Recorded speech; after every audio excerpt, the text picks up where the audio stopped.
So the Spotify deal, are you able to share what they offered? And Yeah, we didn't get all the way to like a formal offer, but we were talking in the 200 million range. So why did you turn down the Spotify $200 million offer? Yeah, I've optimized for the journey over the destination, and I think a lot of the best entrepreneurs do that. What happens in traditional startups is people optimize for the destination, and you have to put up with a lot, right? Like building companies is often miserable. I think as a whole, it's a wonderfully rewarding experience. But let's say that we're like, okay, we're going to build this startup together, and we're going to sell it in 4 years, and then we'll get our $100 million exit. And you and I are co-founders. Mm-hmm. Say over time, we grow to hate each other, or things that are super annoying. Yeah. But just gotta grit our teeth and we'll get through it because we've got this exit coming. Mm-hmm. You can't guarantee when that exit is coming. Right. Also, let's say that 4 years turns into 8, and you hate 4 years or 8 years of your life. Yeah. You end up looking like the photo of Obama, contrasted with the day he goes into office and the day he goes out, and it's just the caption friends don't let friends become president, because he just kind of looks like he's he's had a rough 8 years. Yeah.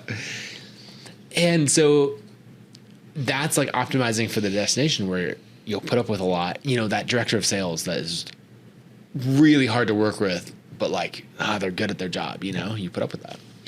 If you're optimizing for the journey instead, then you're like, look, no, I'm not going to show up to work every day for a year and hate this. Right. I want to make the changes. And often those changes result in a better company. Yeah. Go ahead. Oh, so just thinking about what means I can show up and do this and enjoy it for a long time. Dan Martell talks about how the biggest risk to every business is the founder burning out or losing interest, And so you have to be selfish and optimize for what makes you want to keep showing up, right? The MailChimp guys exited for $12 billion after working on the business for 21 years. And so the first rule of compounding is don't interrupt it prematurely. Right. And so I'm like, okay, I'm 11 years into this business. 10 more. What has to be true for me to love working on this business for another 10 years? Right. And so, yeah, I think a $200 million exit would be remarkable. But I'd just go and start another company. Yeah. You'd probably go back and do something similar. I would. I have so many ideas for this company. Yeah. That I'm no. And the other thing is, because I've optimized for the journey, I haven't starved myself and my family along the way. Yeah. Right? We've taken good distributions. We've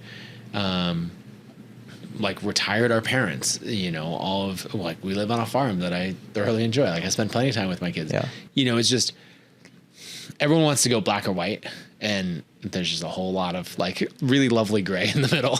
By the way, Neil and I have an agency owners group called the Agency Owners Association. All you have to do, just go to marketingschool.io/agency. Once again, it's marketingschool.io/agency to learn more.